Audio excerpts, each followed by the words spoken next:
ਹੁਣ ਆਪਾਂ ਦੇਖੋ ਵੀ ਆਪਾਂ ਪਰਿਵਾਰ 'ਚ 5-4 ਜੀਵ ਹਾਂ, ਅਸੀਂ ਆਪਦੇ ਬੱਚਿਆਂ ਤੱਕ ਨੂੰ ਨਹੀਂ ਸੁਖੀ ਕਰ ਸਕਦੇ।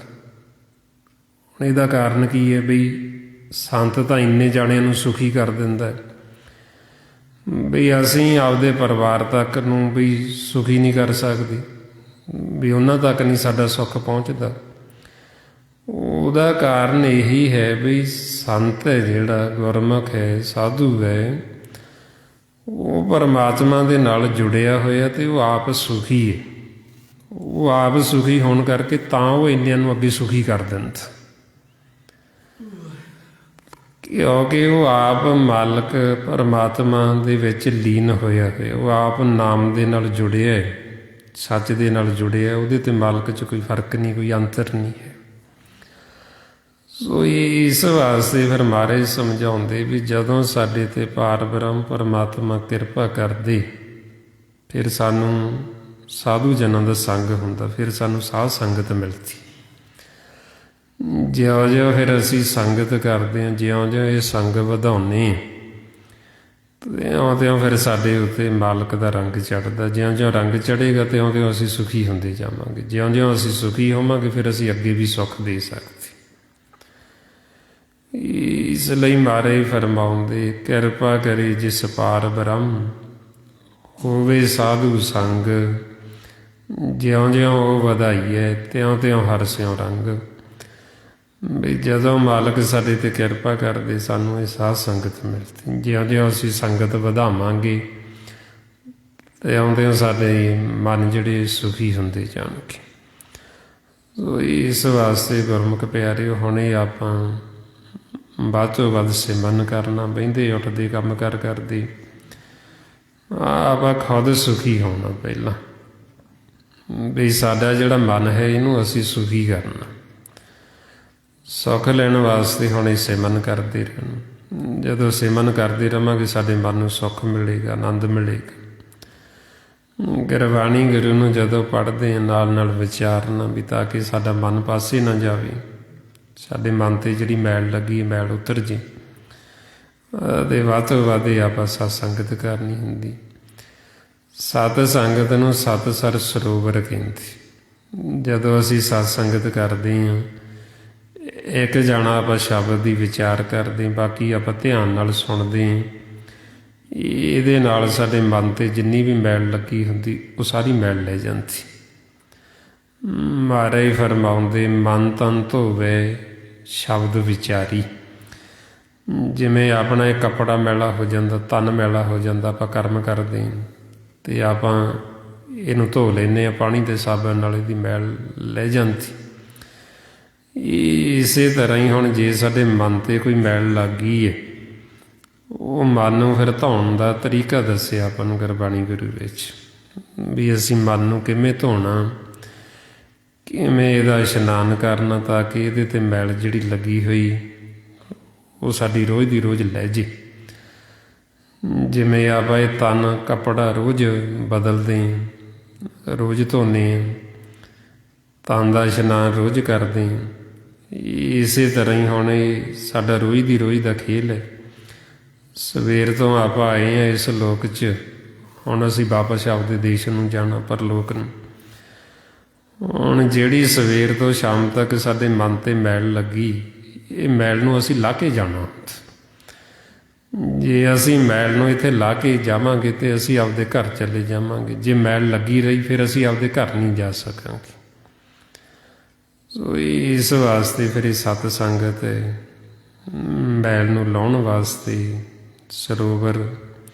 ਸੋ ਇਸ ਕਰਕੇ ਹੁਣ ਇਹ ਆਪਾਂ ਵੱਧ ਤੋਂ ਵੱਧ ਸੰਗਤ ਕਰਨੀ ਹੁੰਦੀ।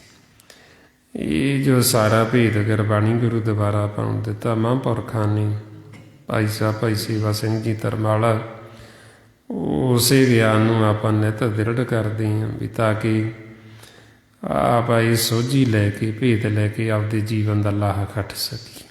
ਸੋ ਇੰਨੀਆਂ ਬੇਨਤੀਆਂ ਨੇ, ਇੰਨੇ ਵਿਚਾਰ ਕਰਦਿਆਂ ਹੋਇਆਂ ਜੇ ਕੋਈ ਐਸਾ ਸ਼ਬਦ ਬੋਲਿਆ ਗਿਆ ਹੋਵੇ, ਸੰਗਤ ਅਤੇ ਸਤਿਗੁਰੂ ਬਖਸ਼ਣ ਯੋਗ ਨੇ, ਬਖਸ਼ ਲੈਣਾ ਜੀ। ਵਾਹਿਗੁਰੂ ਜੀ ਕਾ ਖਾਲਸਾ, ਵਾਹਿਗੁਰੂ ਜੀ ਕੀ ਫਤਿਹ। ਵਾਹਿ